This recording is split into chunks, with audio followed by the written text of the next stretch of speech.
Today we're in Cullen on the northeast coast of Scotland.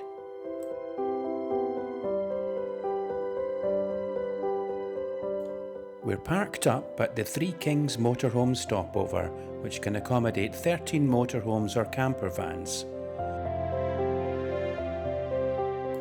You need to book in advance. Just search online for Cullen motorhome stopover, and you can stay here for 1 or 2 nights, and the maximum vehicle length is 8 metres.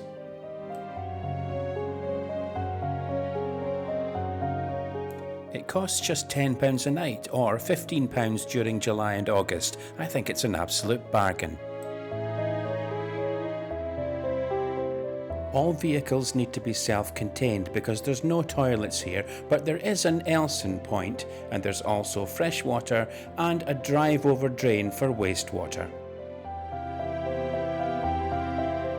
We were lucky to have booked one of the pitches looking out to sea over the rugged granite rocks that this area is famous for, and we're about to head out and explore the local area.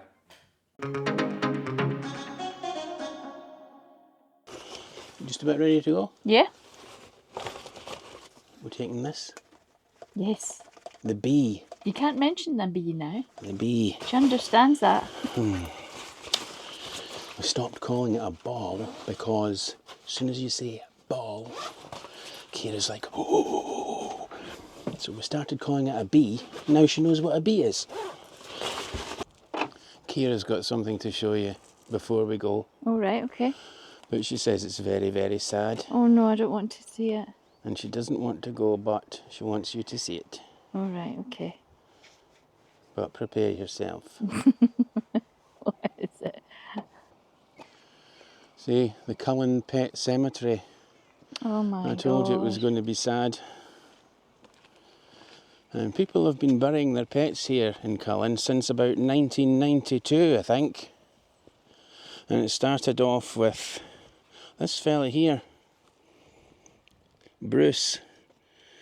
And he died when he was 12. And ever since then, people have been coming here to bury their pets. And as a sign of respect, Kira's just done a poo on Oscar. Or at least on Oscar's grave. There's something about losing a pet that just kind of gets you right here, isn't there? So it's quite an interesting idea to have a pet cemetery like this, because they do become one in the family, let's face it. However, it's a lovely place to come if you have lost a pet and just spend a little bit of time here. It says here that pets have all came in different shapes and sizes, and buried in there's budgies, a large dog, wildlife including a fox, dolphin, porpoise, and even a shark has been buried in the pet cemetery. Have you seen Norman's weather forecast stone? I hadn't noticed it before, but yeah, I can see I know, it. you would just think it was like a sign for something, but yeah, it's a forecast stone. So what's the weather going to be today? Well, there's shadow on the ground, so it's sunny. There's no snow on the top of the stone? No, and it's not wet, so it's not raining. Well, it's quite windy And it's dry, today. so it's not Is raining. Is it and moving? It's sunny. It's swaying. Oh, not jumping up and down though. No. We're safe then from earthquakes. Yeah, and it's not gone, so we've no tornado.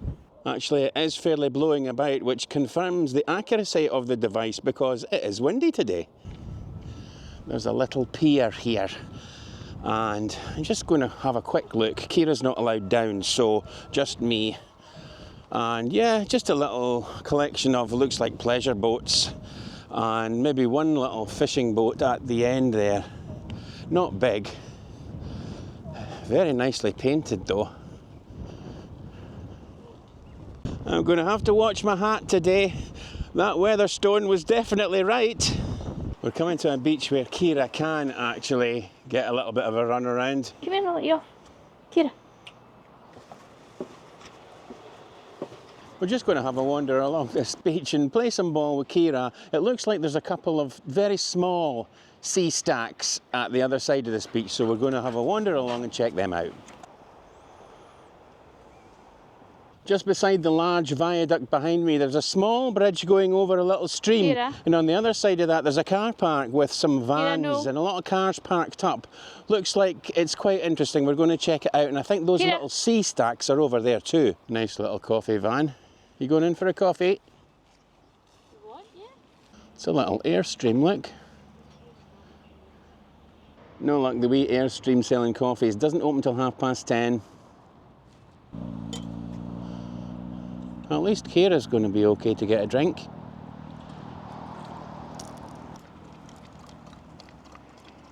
Now I can see what it is. It's the Cullen Golf Club, and that's an interesting fact for all you golfers. It's the shortest true links golf course in the world. But I think a lot of people come here just to enjoy the beach too. And if you want to spend a penny while you're here, that's fine, you can do that. But don't be looking out for males and females or gents and ladies, no. Here, you need to look out for quines and loons. Quines, that's women, and loons is men. That's what they call them in these parts. The stacks are here too. They actually look quite nice when you're up close to them. You can see all of the granite stone that's in there. And yes, they are small, but they're still quite impressive to see all the same. Trisha and Kira are down on the beach, so I'll go and join them, but I'll have a look at those sea stacks on the way down. This is the larger of the two.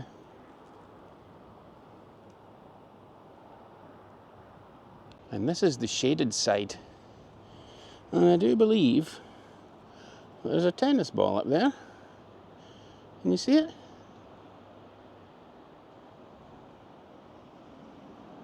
Uh-oh, Kira's trying to get to me. She spotted me and she's come right over the rocks. Oh, Kira. Kira, what are you like? Did you find me? Did you find me? Oh, I've got to get a shot. She just wants me to join in. All right, here you go then. And that's the really small sea stack. So probably just about 10 metres tall or so. And then that's his big brother over there, the one that we've just seen, probably about 15 metres. We've reached the end of the beach. Kira's getting a drink and we've reached this big huge mound. Looks like it's just sandstone and pebbles and stuff. Now we think that there's a trail up there that can take you up to the top of a path that goes along the viaduct. And that'll take us into the village and we'll see if we can find some lunch.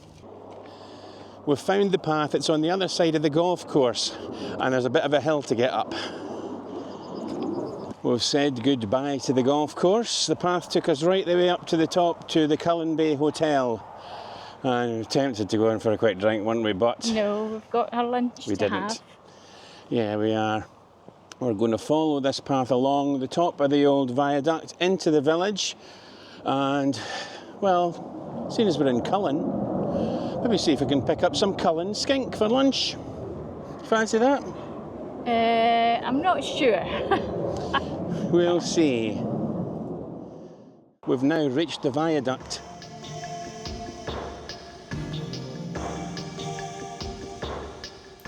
The Great North of Scotland Railway opened its through line along the Moray coast in April 1886, connecting Port Soy with Elgin. The central section included a number of significant structures, including the impressive Cullen Viaduct, which looks out to sea over the rooftops of Seatown. The Grade B listed structure is formed of bull-faced rubble with 8 rusticated ashlar arch rings and brick soffits. Work on it started in 1884 under the auspices of engineer P.M. Barnett. It was necessitated by the Seafield Estate's refusal to allow the railway to encroach onto its land further south near Cullen House. The line closed on the 6th of May 1968, but parts of the line have since been reopened as part of the Moray Firth walking trail. I've just stung my fingers on some nettles back there, walking along, and my hand brushed against them, so there's an old cure that we have in Scotland for this, and some dock leaves, which are growing at the side of the path conveniently enough. Strangely, whenever you get nettles, you seem to get the dock leaves, don't you? And just rub it on. It should take the sting out. Trisha's just having a seat and I'm going to join her, so you get views from the harbour and then right across all the little houses down below with their little chimneys right across the beach, and you can see the golf club in the distance and views of that old viaduct as well. Right, I think that's enough of a breather. Shall we head in to get some lunch in Cullen? And a wee drink. Possibly. Somewhere that will take this mucky little pup. In Cullen, we have a quick look around the centre of the village, including the church, which is now an antiques centre, the War Memorial, and the Market Cross, which is looking a little bit worse for wear. Then Tricia stops for a rest, and I nip into the Heritage exhibition. What year did you say this was? About 1820? 1820s, yes. 1820s. That's where we've just been. The Market Cross it there. It sure has changed. Next up, we head for lunch at Bard 19, which is part of the Seafield Arms. And we're both quite hungry after all that walking, so Tricia has the seafood, which includes a small bowl of Cullen skink, while I have some chips and a large bowl of Cullen skink, which is a thick Scottish soup made from smoked haddock, potatoes and onions. Well, the seafood has been eaten.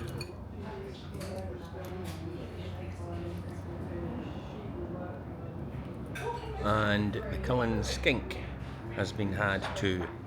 So we're going to head back to the van now. Don't know about you, but I'm really feeling pretty tired now. I think it's just taken its toll, that walk that we had right around the beach, the ball play with Kira, and then that big lunch too, and a couple of beers. Oh, I feel like I could crash out. The beach is really beautiful, isn't it? Really, really nice. I'm sure Kira thoroughly enjoyed all the ball chucking that she had. The 2 glasses of rosé wine, yes, I'm feeling a bit like I need to go for a sleep. And it's been really warm today, really, really warm. So yeah, I'm going to crash out too.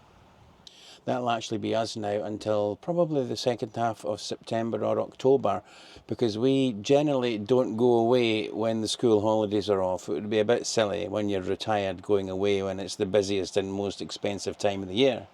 So we're going to have a month or 2 off. We'll be back second half of September or in October. So look out for us then.